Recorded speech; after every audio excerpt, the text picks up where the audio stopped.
आता दर्शन घेऊन आम्ही निघालो आमच्या बसकडे. त्याचा मध्ये काहीतरी व्हिडिओ शूटिंग चालू होतं. न्यूज मीडियाचे चॅनल होते, तिथं आमची सगळी पोरं थांबली होती. सगळी पोरं हाकल्याने पुढे निघालो. तोपर्यंत सगळेजण मला भूक लागली नाश्ता करायचा. मग आम्ही तो वडापाव खायला आलो. इथं बघायला नवीनच मिळालं. वडापाव सांगितलं पाव देत नव्हती, ब्रेड देत होती. जरा वेगळं खायला पण समजून घ्या. आता कुठं आम्ही कराय हे काय आपण सोड काले हे परतील वाले कोण कोण राहिले अजून सायला आहे वैशांच्या तिकडे बघा होय आमची लेकर बसतो बघा.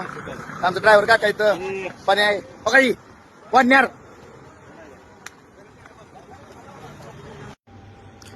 आता इथं विषय काय झाला माहिती आहे, बस निवांत बसलाय पण आमच्या मॅडम तापल्या त्या.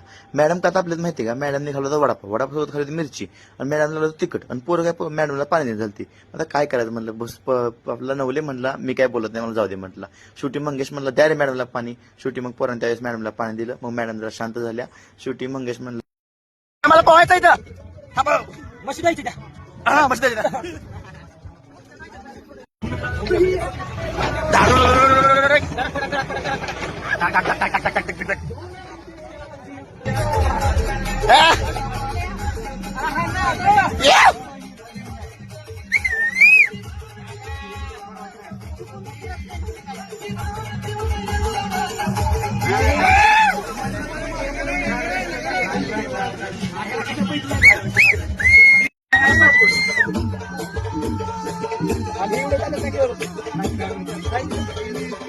ए फिरगी फिरगी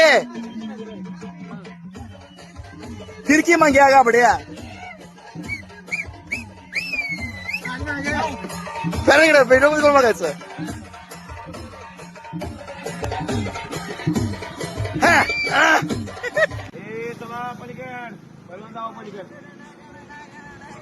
जावायला गाव पटापट डंपर मोडचा नीट जावा.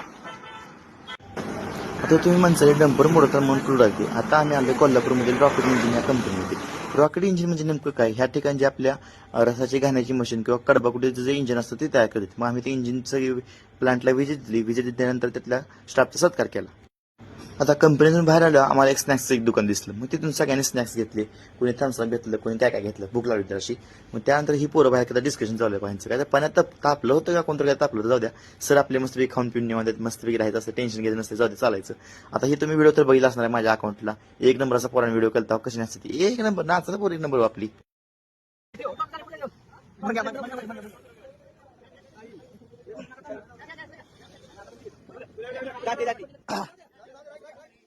आता नका मारू आता मारली थांबले कसं असं आहे काय काय